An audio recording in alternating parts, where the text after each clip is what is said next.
জুবাইর, কোরবানির ঈদের প্রথম দিন, দ্বিতীয় দিন, তৃতীয় দিন অর্থাৎ বুধবার পর্যন্ত কক্সবাজারে তেমন কোনো পর্যটক ছিল না। হাতে গোনা কয়েকজন পর্যটকের উপস্থিতি দেখা গিয়েছিল, কিন্তু গত বৃহস্পতিবার থেকে সেই সংখ্যাটা অনেক বেশি বেড়ে গেছে এবং গতকাল এবং আজকে বিপুল সংখ্যক পর্যটকের ভরপুর রয়েছে কক্সবাজার সমুদ্র সৈকত।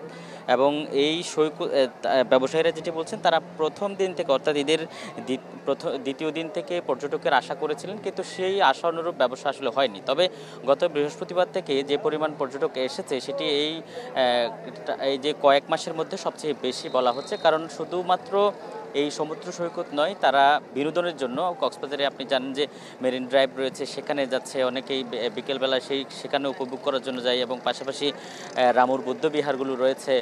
সব মিলিয়ে কক্সবাজার এখন বলা যায় যে গত বৃহস্পতিবার থেকে আজকে পর্যন্ত ভরপুর রয়েছে। তবে আজকে সন্ধ্যা নাগাদ বেশ কিছু পর্যটক কিন্তু নিজেদের নিজ গন্তব্যে যেতে শুরু করবেন, ফলে আগামীকাল থেকে আবারও সেই পর্যটকের ধীরে ধীরে কমে যাবে এবং এই যে বর্ষাকালীন এই সময় যেটা আছে সেখানে খুব একটা পর্যটকের উপস্থিতি থাকবে না। স্বাভাবিকভাবে যেই কিছু পর্যটক নিয়মিত দেখা যায় তাদেরকেই হয়তো দেখা যাবে। তবে এই মৌসুমের ঈদের যে ছুটি, সেই ছুটিতে বৃহস্পতিবার, শুক্র এবং শনি এই 3 দিন যে ব্যবসা হয়েছে, এতে করে ব্যবসায়ীরা অন্তত কিছুটা হলেও স্বস্তির নিঃশ্বাস ফেলছে। জুবাইর, নগদের কাছে সব গ্রাহকই প্রিয়, তাই তো সারা দেশে ক্যাশ আউট চার্জ সবচেয়ে কম।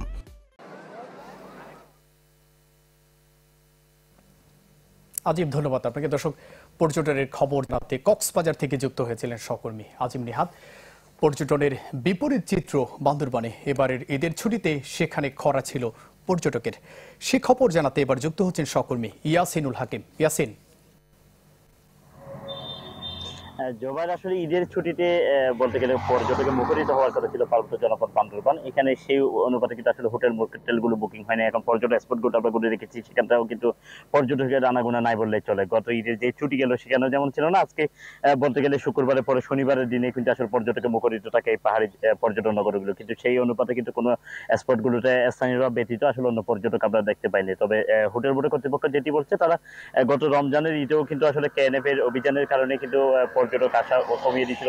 যে বুকিং গুলো ছিল সেগুলো যেমন বাতিল হয়েছে, এবারে কিন্তু বুকিং হয়নি বললে চলে বেশিরভাগ হোটেলে। আমরা কথা বলেছিলাম সকালে বেশ কয়েকটি হোটেলে, তারা আমাদেরকে যেটি বলছে, হাতে গোনা 2-1টি রুম ব্যতীত যেগুলো 1 দিন বা 2 দিন থাকছে, এরকম কাছাকাছি কয়েকটি রুম ছাড়া অন্যগুলো আসলে সেভাবে বুকিং হয় না। এর পাশাপাশি বান্দরবানে যে 400টিরও অধিক আসলে পর্যটক বাহী গাড়ি রয়েছে, সেগুলো বুকিং না হওয়ার কারণে তারা দীর্ঘ 1 বছর 2 বছর ধরে বিভিন্ন ধরনের ভোগান্তিতে রয়েছে এবং ব্যাপক দুশ্চিন্তার মধ্যে দিন কাটাচ্ছে। যেহেতু গাড়ির চাকা না ঘুরলে তাদের জীবনযাত্রা অনেকটা আসলে থমকে যায়।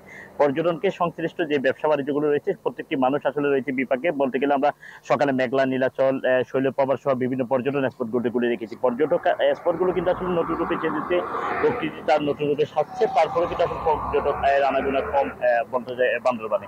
তবে আজকে থেকে বান্দরবানের যে তান্ত্রী, রংছড়ি 3 উপজেলা পর্যটক ভবনের নিষেধাজ্ঞা ছিল, সেখান থেকে বর্তমানে তান্ত্রী উপজেলা পর্যটক ভবনের জন্য উৎসাহিত করে আজকে কিন্তু পর্যটকদের জন্য মুক্ত করা হয়েছে তান্ত্রী উপজেলা। এবং ইতিমধ্যে রুমা এবং রংছড়ি উপজেলায় 2টি উপজেলা ব্যতীত আসলে বলতে গেলে প্রায় 5টি উপজেলা আসলে পর্যটকদের জন্য মুক্ত রয়েছে পর্যটন জেলা বান্দরবান। পর্যটকদের আসার জন্য নিরাপত্তার বিষয়ে জেলা প্রশাসনের পক্ষ থেকে বলা হচ্ছে, বান্দরবানের যে 74টি পর্যটন স্পট রয়েছে, প্রত্যেকটি স্পটে রুমা এবং রংছড়ি ব্যতীত যে স্পটগুলো সম্পূর্ণ পর্যটকদের নিজেদের ঘুরে বেড়াতে পারবে। আইন শৃঙ্খলা বাহিনীর নজরদারি এবং পর্যটকদের নিরাপত্তায় টুরিস্ট পুলিশ এবং সাদা পুলিশের পোশাকধারী পুলিশ